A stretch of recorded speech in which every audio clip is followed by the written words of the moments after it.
하나님은 우리의 성품이 새로워지기를 원하세요. 하나님의 형상을 닮아가기를 원하십니다. 그래서 신명기 6장 5절에 보면 너는 마음을 다하고 성품을 다하고 힘을 다하여 주 너의 하나님을 사랑하라 라고 말씀하십니다. 성품도 바뀌어야 되는 것을 의미합니다. 성품도 다해야 돼요. 하나님을 사랑함으로 하나님을 닮아가는 그런 성품이 되어야 함을 말씀 속에 우리는 유추해 볼 수가 있습니다.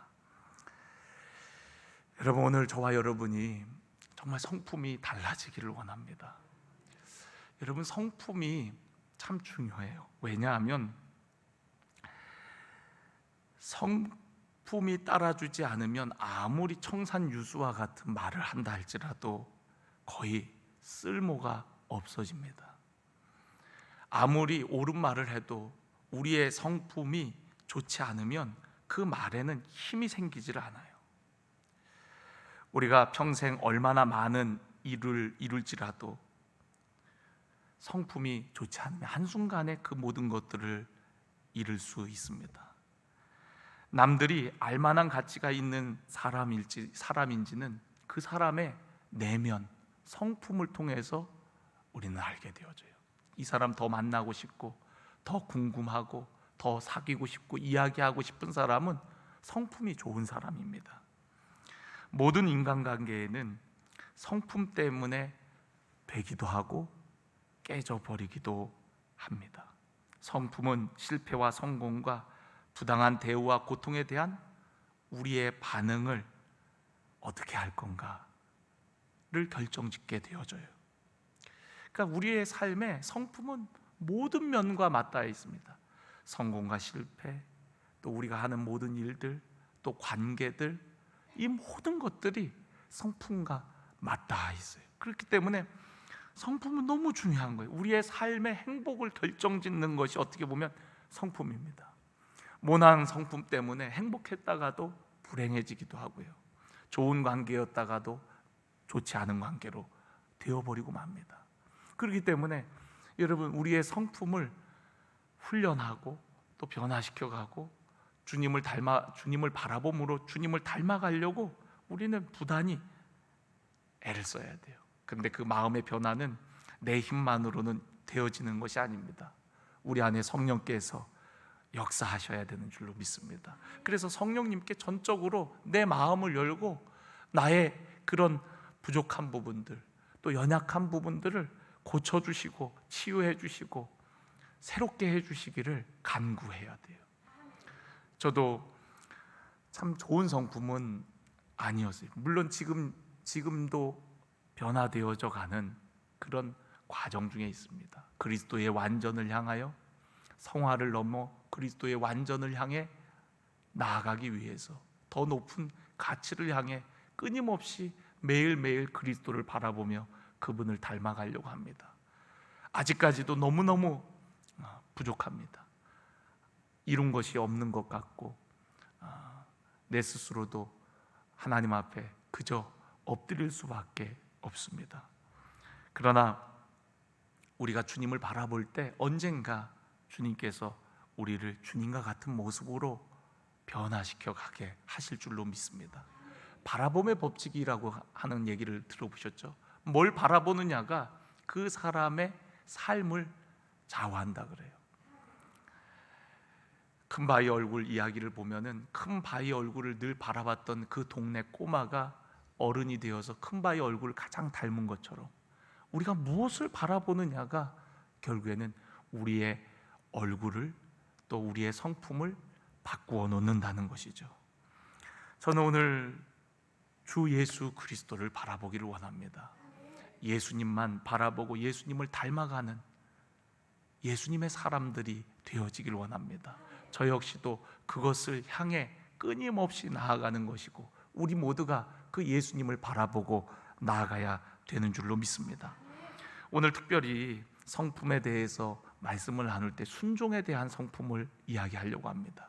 순종은 가장 소중한 성품입니다. 그러면서도 성품의 최고봉이라고 할 수가 있어요. 성품의 기초이자 최고봉, 가장 중요한 거죠. 처음과 끝이라고 얘기해도 과언이 아닙니다. 순종 속에 놀라운 축복의 비결이 담겨 있습니다. 오늘 우리가 읽은 이 본문 말씀을 보면은요, 우리가 신명기 28장을 얼마 전 새벽 기도 때도 우리가 함께 나누었지만 꽤 긴 내용을 담고 있어요. 근데 1장부터 14절까지는 순종하는 자에게 약속한 축복이 담겨 있고요, 15절부터 끝절까지, 굉장히 끝절이 길죠, 68절까지 있는데 거기까지는 하나님의 말씀을 순종치 아니하는 자에게 내려지는 저주에 대해서 기록하고 있습니다.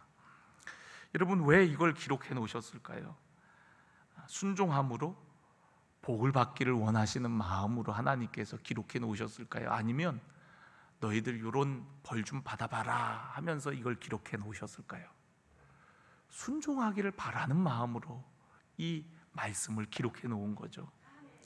여러분, 순종하는 자에게 간단하게 어떤 복을 주시냐면 1절에 보면 세계 민족 위에 뛰어난 인물이 되게 하시겠다고 말씀하시고요, 또 4절에 보면 자녀의 축복, 또 환경적인 축복에 대해서 말씀하시고 있고, 6절에는 장소를 초월한 축복, 들어가도 나가도 복을 받는, 또 7절에는 보호의 축복, 하나님께서 보호해 주시겠다는 거예요. 12절에는 하늘의 아름다운 보고를 열어 주시는 축복, 또 많은 민족에 꾸어줄지언정 꾸지 않는 축복, 또 머리가 될지언정 꼬리가 되지 않는 축복을 약속해 주셨습니다. 어떠한 자에게요?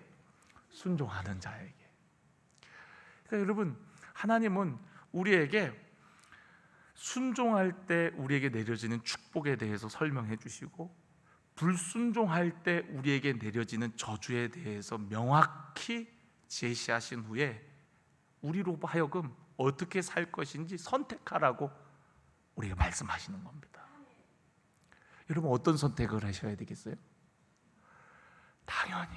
당연히 우리가 순종함으로 이러한 약속된 축복을 받는 자들이 되어야 할 줄로 믿습니다. 그런데 여러분, 우리의 본성 자체가 불순종에 가까워요.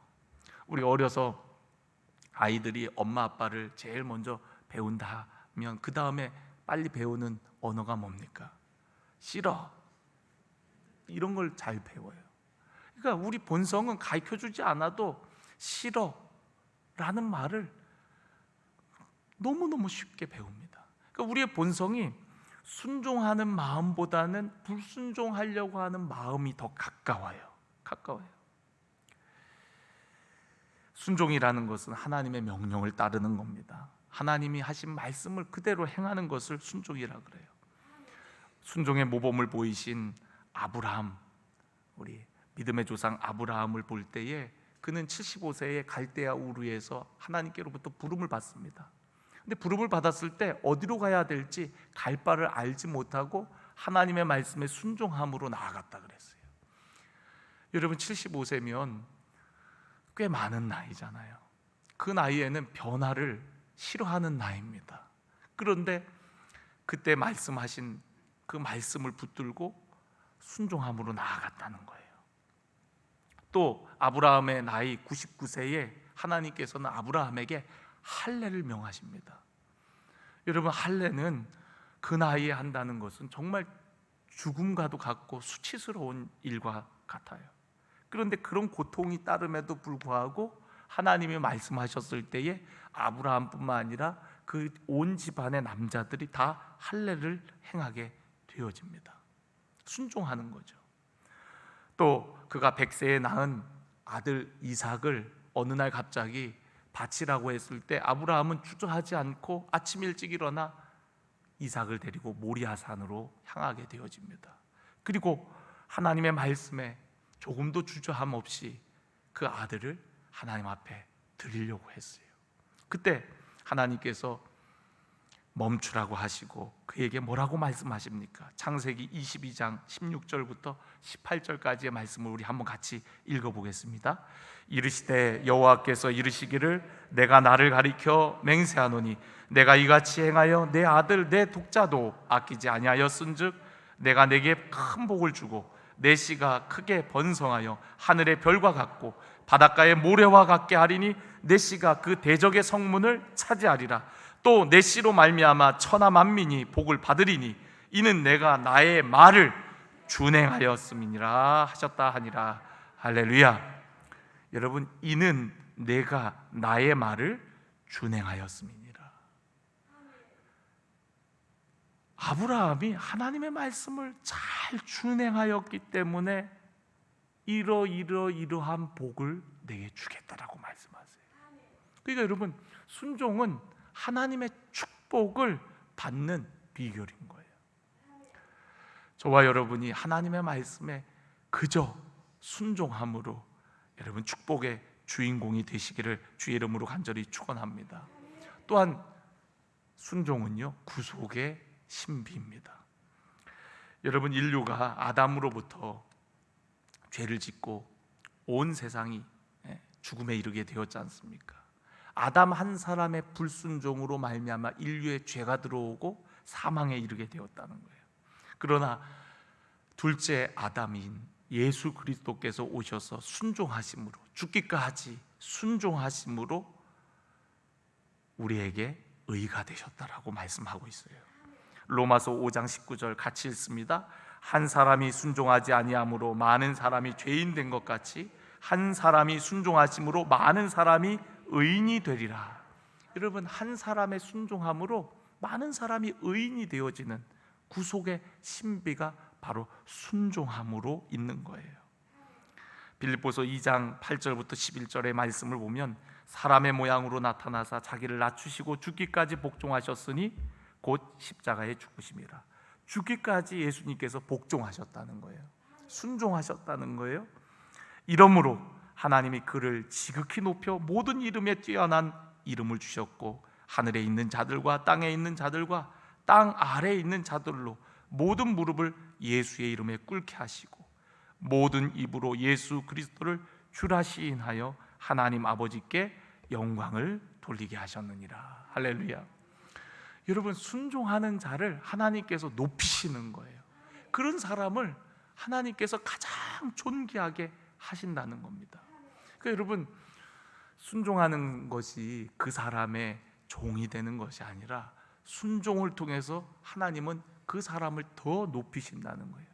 예수님께서 사람의 모양으로 나타나셨고 종의 형체가 돼서 정말 사람들을 섬기셨고 죽기까지 하나님의 말씀을 복종하셨더니 그분을 가장 높은 이름, 지극히 높여 모든 이름에 뛰어난 이름을 주셨다라고 말씀하고 있습니다. 그러니까 여러분, 순종하는 자를 하나님께서는 가장 높이신다는 거예요. 저와 여러분이 순종함으로 하나님께서 때가 되면 높이시기를 간절히 원합니다. 높이 들어 쓰는 우리 믿음의 사람들이 되기를 간절히 원합니다. 또한 여러분, 순종은요, 사랑받는 비결이에요. 여러분, 순종은 어려워요. 그래서 더 귀한 겁니다. 쉬우면 다 그렇게 하지 않겠습니까? 근데 어렵기 때문에 순종하는 것이 귀한 겁니다. 우리가 선생님이 아이들을 가르칠 때에 여러분 어떤 아이를 이뻐할까요? 물론 다 이뻐하지만 그래도 누구를 특별히 더 아끼겠습니까? 말 잘 듣는 아이 아니겠어요? 저는 이렇게 볼 때 선생님이 말 잘 듣게 생겼나 봐요. 실제로는 딴짓하고 그럴 때가 많았는데, 그래갖고 선생님이 이렇게 수업 시간에 심부름을 시키는 일들이 간혹 있어요. 그럼 수업 시간에 학교 바깥에 나오는 게 얼마나 좋은지, 그건 택함받은 자만 할 수 있는 일이에요. 선생님이 재은아, 너 저기 건너편에 그 주성중학교에 가갖고 거기 가서 아무개 선생님 교무실에 찾아갖고 그 선생님한테 이거 전해주고 그거 받아와라. 그런 심부름을 시켜요. 그럼 얼마나 좋은지 수업 땡땡이 치고 그거 가는 거예요. 가갖고 얼른 이제 하고서 그리고서 시키신 대로 해갖고 오는 거죠. 그럼 선생님이 칭찬해줘요. 중간에 어디 들렸다 오지 않고 딴짓하지 않고 얼른 심부름 빨리 갔다 오니까 선생님이 그 다음에 또 그런 일이 있으면 또 시킵니다. 재은아, 너 저번 때 주성중학교 갔다 왔지? 이번에는 저쪽 다른 학교 거기 갔다가 이거 갖다 드려라. 그러면 또 가는 거예요. 그러니까 선생님께 그렇게 인정받고 또 그렇게 쓰임 받는다는 게 얼마나 감사한지. 선생님이 이뻐해 줘요. 다른 친구들 없을 때 문제집도 주시고, 옛날에는 그 선생님들 중에 이렇게 문제집 주는 선생님들이 있었는데 요즘에는 뭐 그런 게 없는 것 같아요. 보니까 선생님들에게 우리 교재 좀 써달라고 해갖고 문제집이 여기저기서 협찬이 들어오거든요. 그러면은 선생님이 누굴 줄까 하다가 조금 책을 못 사보는 어려운 아이들 아니면 선생님이 마음에 드는 애들 주는 거예요. 예. 얼마나 고마운지. 그러니까 여러분, 누가 이쁨 받는 거예요? 누가 사랑받는 거예요? 순종하는 사람이에요. 여러분, 하나님께 사랑받고 싶으세요? 진짜요? 물론 하나님이 모든 사람을 다 사랑하세요. 그런데 여러분, 특별히 더 사랑하는 사람이 있지 않을까요? 예수님도 나사로를 더 아끼셨잖아요. 사랑하셨잖아요. 그러니까 성경이 요한복음에 보면 당신이 사랑하는 나사로가 병들어 죽게 되었다고. 특별히 예수님께서 나사로를 사랑하셨단 말이죠. 그 특별히 사랑받는 이유가 있는 거예요. 그 사랑받는 이유가 뭐라고요? 순종하는 사람에게. 여러분, 요한복음 14장 21절에 보면 나의 계명을 지키는 자라야 나를 사랑하는 자니 나를 사랑하는 자는 내 아버지께 사랑을 받을 것이요 나도 그를 사랑하여 그에게 나를 나타내리라. 여러분, 이 말씀이 연결이 되어 있어요. 나의 계명을 지키는 자, 그가 바로 나를 사랑하는 자다. 나를 사랑하는 자는 내 아버지께 사랑을 받을 것이다. 나도 그를 사랑하여 그에게 나를 나타내리라. 그러니까 여러분, 이 말씀이 처음에 보면 나의 계명을 지키는 자, 다시 말해서 순종하는 자가 주님께 사랑받는 자임을 말씀하고 있는 거예요. 그러니까 여러분, 하나님이 다 사랑하지만 특별히 사랑하는 사람이 있는데 그 사람은 바로 나의 계명을 지키는 자, 순종하는 자라는 거예요. 오늘 우리 사랑하는 모든 성도님들이 하나님께 특별히 사랑받고 주님께서 여러분에게 더 많은 것을 나타내시기를 간절히 원합니다. 그러니까 하나님은 순종하는 사람을 사랑하는데 순종의 열매가 바로 사랑입니다. 순종하는 자에게 사랑의 열매를 경험하게 하는 거죠. 그러니까 순종하는 사람이 더 깊은 사랑을 경험하게 되어지는 거예요. 요한복음 15장 10절에 보면 내가 아버지의 계명을 지켜 그의 사랑 안에 거하는 것 같이, 여러분, 계명을 지켜서 그의 사랑 안에 거한대요. 여러분, 계명을 지켜서 순종함으로 말미암아 그의 사랑 안에 거한대요. 너희도 내 계명을 지키면 내 사랑 안에 거하리라. 여러분, 오늘 여러분들도 여러분 계명을 지킴으로 주님의 사랑 안에 거하시기를 간절히 원합니다. 마지막으로 여러분, 요한일서 5장 2절 3절에 보면은 우리가 하나님을 사랑하고 그의 계명들을 지킬 때에 이로써 우리가 하나님의 자녀를 사랑하는 줄 아느니라. 여러분, 계명들을 지킬 때 우리가 하나님의 자녀를 사랑하는 줄 안대요. 또 하나님을 사랑하는 것은 이것이니 우리가 그의 계명들을 지키는 것이다. 순종하는 것이다. 그의 계명들은 무거운 것이 아니로다. 그러니까 억지로 순종하는 것이 아니라 사랑하기 때문에 따르는 순종이라고 얘기를 해요. 그렇기 때문에 그것이 힘들게 아니라는 거예요. 무거운 짐이 아니라는 거예요. 지켜야 된다 해서 지키는 것이 아니라 정말 사랑하기 때문에 순종하는 것이고, 순종하다 보니까 그 사랑이 더 깊어지는 것을 말씀하고 있는 겁니다. 저는 오늘 주님과의 사랑이 더 깊어지기를 주의 이름으로 간절히 축원합니다. 그리고 여러분, 하나님은요 순종하는 사람을 쓰세요. 아담이 불순종했을 때 어떻게 됐습니까? 에덴 동산에서 쫓겨났어요. 또 하나님 앞에 택함 받은 사울 왕이 불순종함으로 어떻게 됐습니까? 버림받았어요. 사울 왕이 완전히 불순종한 건 아니었어요. 어느 정도는 순종을 했습니다. 그런데 여러분, 중간지대는 없는 거예요. 다 순종해야 순종이고 10개 중에 9개 순종하고 하나 순종 못하면 이건 불순종한 겁니다. 그러니까 사울 왕이 대표적으로 그런 사람이었어요. 대부분은 순종했는데 하나를 순종하지 못해서 결국에는 불순종하게 되고 버림받았던 왕이 바로 사울 왕이었습니다. 사무엘상 15장에 보면 하나님께서 사울 왕에게 아말렉을 다 진멸하라 그러셨거든요. 그런데 사울 왕이 어떻게 합니까? 아각 왕을 살려두고 양과 소떼를 이렇게 모아놨어요. 그리고 사무엘 선지자가 와서 이거 어떻게 된 일이냐고 물으니까 하나님께 번제를 드리려고 살려뒀다는 거예요. 거짓말을 했어요. 결국 어떻게 됐습니까? 하나님께 버림받고 말았어요. 그 말씀을 읽어보면 사무엘상 15장 22절에 보면 사무엘이 이르되 여호와께서 번제와 다른 제사를 그의 목소리를 청종하는 것을 좋아하심같이 좋아하시겠나이까. 번제를 위해서 이거 남겨뒀다고 하는데 하나님이 그 번제 그거 좋아하시겠냐는 거예요. 순종이 제사보다 낫고 듣는 것이 순양의 기름보다 나으니 이는 거역하는 것은 점치는 죄와 같고 완고한 것은 사신 우상에게 절하는 죄와 같음이라. 왕이 여호와의 말씀을 버렸으므로 여호와께서도 왕을 버려 왕이 되지 못하게 하셨나이다. 그러니까 사울 왕의 그 불순종이 결국에는 하나님으로부터 버림받게 되어지는 거죠. 그러나 하나님은 순종하는 자에게 하나님께서 더 귀한 일을 맡기시고 그를 통해서 하나님의 일들을 이루어 가신다는 거예요. 저는 하나님 앞에 더 귀하게 쓰임 받고 싶습니다. 그러기 위해서 하나님 앞에 더 순종할 거예요.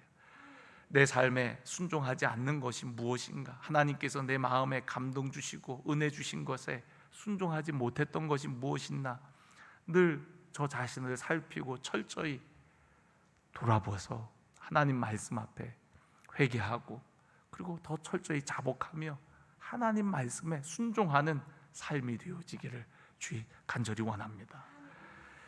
여러분, 오늘 우리가 순종의 중요성을 깨닫고 그 순종의 결과를 볼 수 있는 믿음의 눈이 열리길 원합니다. 하나님은 정말 순종하는 자를 기쁘게 여기신다는 것, 그리고 순종할 때 오늘 우리가 읽은 이 말씀과 같이 많은 축복을 약속해 놓으셨다는 것. 그러니까 순종하는 자가 누릴 그 축복을 바라보고 순종하는 것이죠. 우리가 순종을 못하는 것은 어쩌면 우리 안에 사랑이 식었다는 증거라는 사실. 그래서 여러분, 우리가 순종하는 마음이 어려울 때에는 나와 주님의 관계가 어떠한가를 돌아봐야 됩니다. 나와 주님과의 관계가 식진 않았는가? 그래서 하나님의 말씀이 부담스럽고 순종하지 못하는 건 아닌가? 그리고서 하나님 앞에 엎드려야 되겠죠. 기도할 때 여러분, 우리는 다시금 순종의 자리로 나아갈 수 있습니다. 예수님께서 십자가를 앞에 두고 겟세마네 동산에서 기도하심으로 그 죽음의 길을 순종함으로 나아가셨던 것처럼 여러분, 우리도 기도가 필요해요. 기도하지 않으면 우리의 영이 아니라 육이 살아납니다. 육이 살아나면은 내 마음에 하고 싶은 대로 하고 싶은 마음이 더 강해지는 거예요. 그러나 여러분, 우리가 기도하면 육은 죽는데 점점 육은 약화되고 영이 사는 거예요. 영이 강해지는 거예요. 그리고 내 안에 계신 성령께서 하나님이 기뻐하시는 일들을 이룰 수 있도록 우리를 이끌어 가시는 거예요. 그러니까 여러분, 우리가 영을 따라 살아야지 육을 따라 살아가면 결국에는 우리가 하나님의 선한 것들을 이룰 수가 없습니다. 그래서 여러분, 우리가 엎드리는 거고요, 기도해야 되는 거예요. 기도하지 않으면 우리는 하나님 뜻대로 살 수 없습니다. 우리의 육이 강해져서 우리의 육신의 생각이 더 강해져 갖고 하나님의 말씀에 순종치 못할 뿐만 아니라 굴복지도 않는다 그랬어요. 오늘 저와 여러분이 깨어 기도하기를 원합니다. 육신을 쳐서 주님 앞에 복종시키고 기도할 때에 여러분, 그 기도를 통해서 우리가 하나님 말씀에 어린아이와 같이 순종하게 되어지는 줄로 믿습니다. 그 순종함을 통해서 하나님이 약속하신 은혜와 복을 누리게 되어지는 줄로 믿습니다. 때로는 우리가 깨닫지 못할 때에는 하나님이 어떻게 하십니까?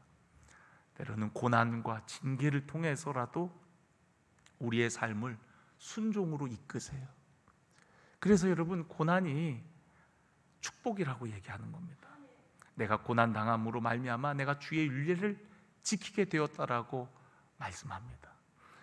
여러분, 그때 사용하는 말이 바로 고난이 유익이라는 거예요. 고난이 축복이라는 거예요. 순종치 아니하는 자에게는 여러분 수많은 저주가 예비되어 있는데, 고난을 당해서라도 징계를 당해서라도 순종치 아니하던 자리에서 순종하게 되었다면 여러분, 그거는 축복이라는 거예요. 때로는 육체의 질병이 찾아와서, 때로는 관계적인 문제가 찾아와서, 경제적인 어려움이 찾아와서, 여러 고난으로 인하여서 우리가 다시금 하나님의 말씀 앞에 엎드리고 철저히 회개하고 말씀을 붙들게 되었다면 여러분, 그 고난은 우리에게 축복이에요. 고난은 우리의 육을 약하게 합니다. 그리고 하나님 앞에 나와 기도할 때 우리의 영이 살게 되는 거거든요. 영이 살면 환경적인 문제는 문제가 아니에요. 경제적인 문제, 관계의 문제, 삶의 문제는 영이 살면 아무것도 아닙니다. 그러나 여러분, 영이 죽어 있으면 문제 될 것도 아닌데도 다 문제가 되는 겁니다. 삶의 고통 가운데 눌려갖고 살 수밖에 없는 거예요. 예수님은 우리를 자유케 하시게 오셨다 했어요. 수고하고 무거운 짐진 자들아 다 내게로 오라 그랬어요. 내가 쉬게 한다 그랬어요. 예수님의 멍에를 배우라 그랬어요. 오늘 예수님을 따를 때 예수님이 죽기까지 순종하셨던 그 순종의 모습을 우리가 배울 때 여러분, 우리 안에 참된 은혜와 복이, 또 자유함과 기쁨이 충만하게 되어질 줄로 믿습니다.